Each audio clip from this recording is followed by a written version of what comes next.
Assalamualaikum warahmatullahi wabarakatuh. Perkenalkan, nama saya Indra Ramadhani. Saya akan menjelaskan tentang perencanaan sumber daya perusahaan, yaitu procurement dan production. Apa sih itu procurement? Yaitu sebagai proses pengadaan dan pembelian barang dan atau jasa dari sumber eksternal seperti vendor atau pemasok pihak ketiga. Kemudian apa sih itu e-procurement?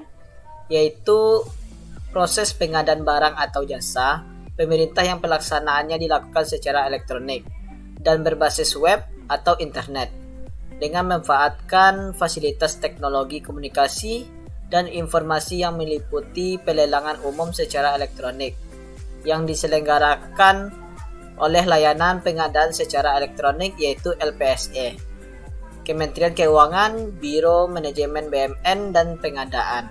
Adapun tujuan e-procurement yaitu yang pertama, meningkatkan transparansi dan akuntabilitas. Yang kedua yaitu menciptakan persaingan usaha yang sehat.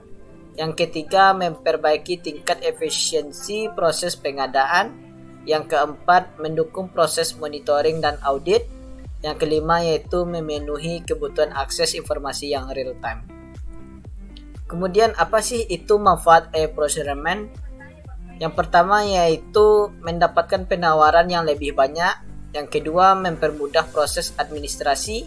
Yang ketiga, mempermudah pertanggungjawaban proses pengadaan. Adapun di situ penyedia yang diantaranya yang pertama yaitu menciptakan persaingan usaha yang sehat. Yang kedua, memperluas peluang usaha. Yang ketiga, membuka kesempatan pelaku usaha mengikuti lelang. Kemudian yang keempat, mengurangi biaya transportasi untuk mengikuti lelang. Kemudian ada juga masyarakat atau konsumen, yaitu memberikan kesempatan masyarakat luas untuk mengetahui proses pengadaan yang diselenggarakan oleh LPSE. Kemudian ada juga flow process procurement, yaitu analisis sistem perlu memahami suatu flow proses karena merupakan dasar untuk mendesain sebuah aplikasi.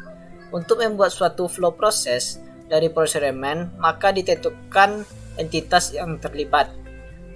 Di sini ada 5 ketentuan entitas. Yang pertama, entitas seluruh departemen pada perusahaan. Yang kedua, entitas warehouse. Yang ketiga, entitas purchasing. Yang keempat, entitas finance. Yang kelima, entitas vendor. Kemudian ada juga aktivitas entitas purchasing.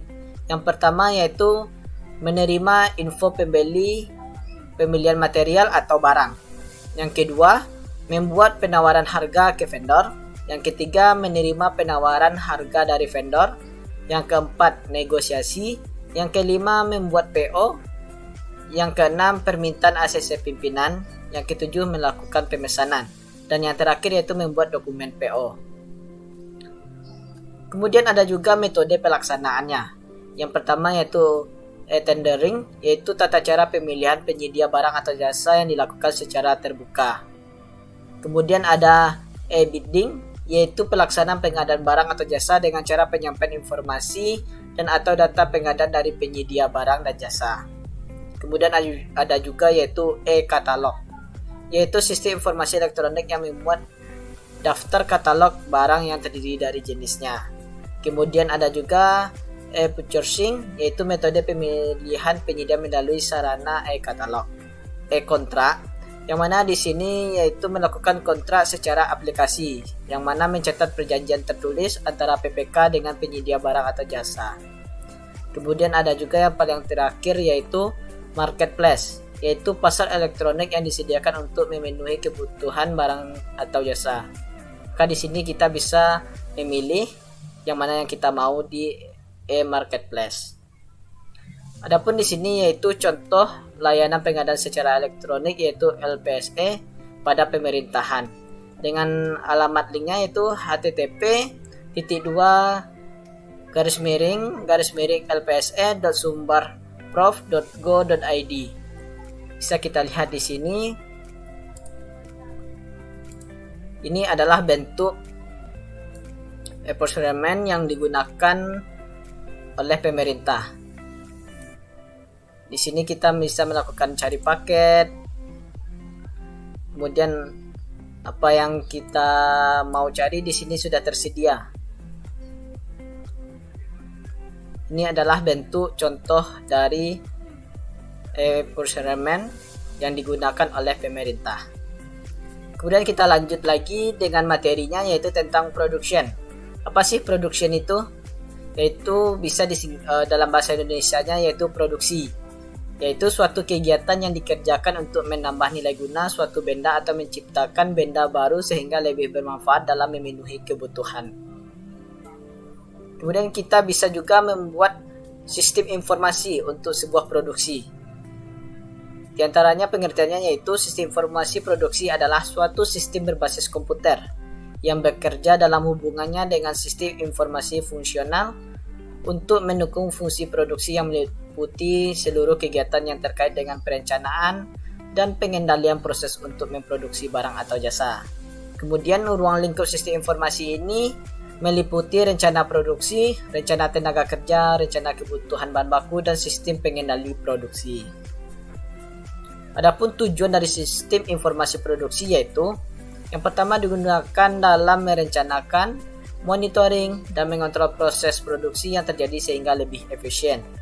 Yang kedua, menghasilkan efisiensi proses produksi, kontrol kualitas yang ketat serta menghasilkan produk yang lebih bagus. Yang ketiga, mengurangi biaya dari penggunaan berbagai inventarisasi dengan mendapatkan kontrol material yang baik. Yang terakhir, yaitu digunakan sebagai alat persaingan secara kompetitif antara organisasi bisnis. Di dalam produksi ada dua data, yaitu data input internal. Data internal merupakan data intern, sistem keseluruhan yang mendukung proses pengolahan data, menjadi informasi yang berguna meliputi sumber daya manusia, material, mesin, dan hal lainnya yang mendukung proses secara keseluruhan. Kemudian ada juga yang kedua, data input eksternal, yaitu data eksternal perusahaan merupakan data yang berasal dari luar perusahaan atau environment yang mendukung proses pengolahan data menjadi informasi yang berguna untuk perhitungan cost dalam manufaktur mulai dari awal hingga akhir proses. Kemudian dalam melakukan produksi ada juga komputer dalam sistem fisik manufaktur. Yang pertama yaitu Computer Aided Design, yaitu bisa disingkatan dengan CAD, yaitu merupakan gambar 2 dimensi dan gambar 3 dimensi. Yang mana di sini sering disebut Computer Aided Engineering, yaitu CAA, melibatkan pengguna komputer untuk membantu rancangan produk yang digunakan di dalam manufaktur. Contohnya yaitu Pro atau Engineer, AutoCAD, kemudian SolidWorks. Kemudian ada juga yang kedua Computer Aided Manufacture atau CAM, yaitu otomatisasi perusahaan menerapkan teknologi CAM karena produksi dapat berlangsung lebih cepat dan tepat dibandingkan bila menerapkan tenaga manusia seutuhnya. Yang terakhir yaitu robotik, yaitu alat yang secara otomatis menjalankan tugas-tugas tertentu dalam proses manufaktur yang mencapai tingkat kualitas yang tinggi.